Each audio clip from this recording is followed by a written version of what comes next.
All right. Whew. So this is less about legal and more about just ethics and the common sense. So we're going to talk about balancing truth and fiction here. Now, this is one of those things where it's important because this is a personal memoir. So you're going to have your opinions come up. You're going to have what you believe was true come up, and you need to be able to tell your story from your perspective. But doing that, you need to be able to balance your truth and fiction and just make sure that you know the difference so that you can then convey that properly. I like the use of in my opinion. I believe, if you use phrases like that, then you can say this is only my opinion, but this is what I thought. And that will, in my opinion, protect you more than just you becoming this vindictive person who is just spewing poison. So keep that in mind, but again, consult your attorney. But when you're writing a memoir, it can be tempting to take some creative liberties because you want your story to be exciting.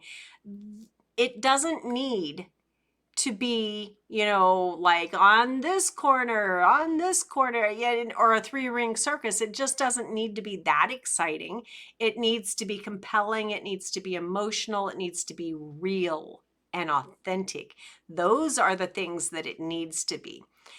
So you're going to be tempted to take some creative liberties and make things more exciting or more interesting. But just remember that that's not really what you need. So number one, on how to avoid crossing the line of going into fiction on a memoir is just stick to the facts.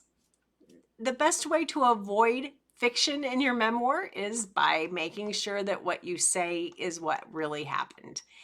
Number two, be honest about your emotions. Your emotions and how you felt as you went through your journey. That's what people want to read about. They want to read about you and get to know you and how your life was impacted. So be honest about your emotions. Be open about all of that. And that's really what's going to get your reader to engage. Number three, be descriptive in your language. So literally use the sensory words. Just be descriptive is the only thing I can say. Number four, be honest about your perspective. Remember that this is your memoir and it's just one perspective and it's yours. And that's okay. So you are allowed to share your opinion, but be honest that it's your point of view, it's your opinion. And that is something that I believe most people will respect when you say, well, I believe, and people will appreciate that you said, this is not necessarily 100% fact.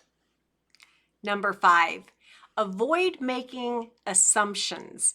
Now, don't make assumptions about what other people were thinking or feeling unless you have the evidence to support what you're claiming. You, like, say, you broke up with someone and your best friend thought that you were an idiot for breaking up, and you thought that she actually wanted to go out with him instead. Don't make that assertion unless you can somehow back it up. Just don't make that assumption. Don't make the claim. Just avoid it. Avoid it. And then number six, fact check everything. Make sure that you fact checked all your information in your memoir just to ensure that it's accurate and truthful, whether it's timelines, situations. And number seven, I'm going to run into that one real quick because I love this one. Consult other sources. Now, if you're unsure about a particular fact or event, consider consulting other sources to confirm the information. Now, by that, I mean, ask.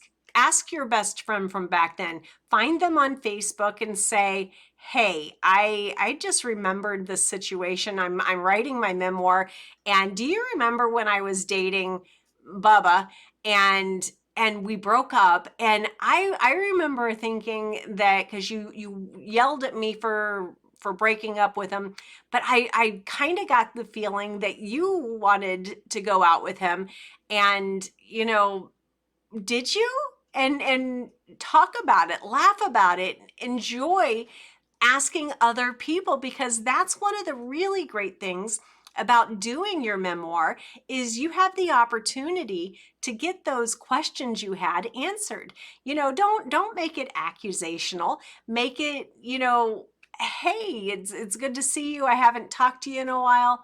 Facebook and social media as a whole is just a really great tool to use to get back in touch with some people. I remember, and I'm going way off on a tangent here, but I remember when I first started reconnecting with high school friends, and it was funny because some people would say, "Oh gosh, I had such a crush on you," and then I would be the one saying to some people, "Oh gosh, I had such a crush on you," and it's funny because you never knew.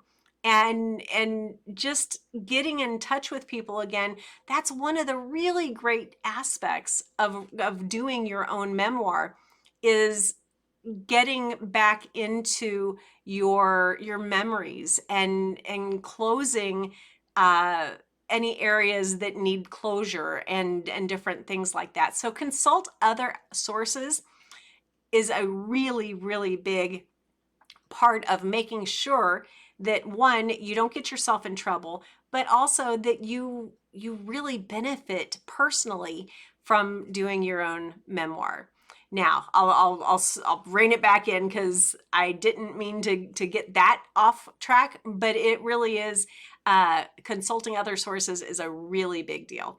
Number 8, be transparent about any changes that you make. If you make changes to the facts in your memoir, be transparent about what you changed and why. So if your friend slapped you in a fight, and you say that she tripped you instead, anything. If you're changing the fact and you're changing the fact, just tell your friend, hey, I said this because I didn't want it to sound like you were actually, being mean. I wanted it to be clear that you tripped me and it was playful or something, whatever the situation is. Just have a conversation with people. And if you're not in their life anymore or they're not in your life anymore, then just either stick to the truth or make sure that it's a harmless liberty that you're taking there. And of course, 9, use your best judgment. Ultimately, the best way to balance truth and fiction in your memoir is to use your best judgment. Be mindful of how your words can affect and be perceived by others. 10, consider the impact on the other people. And before you share something, consider, is it going to hurt them? Is it going to hurt their feelings? Is it going to hurt their reputation? Things like that will come back to you. Now, I hope that this has been helpful. It is your responsibility to be open and honest and absolutely truthful in a memoir, because a memoir is based on your true story. That is the expectation of a memoir.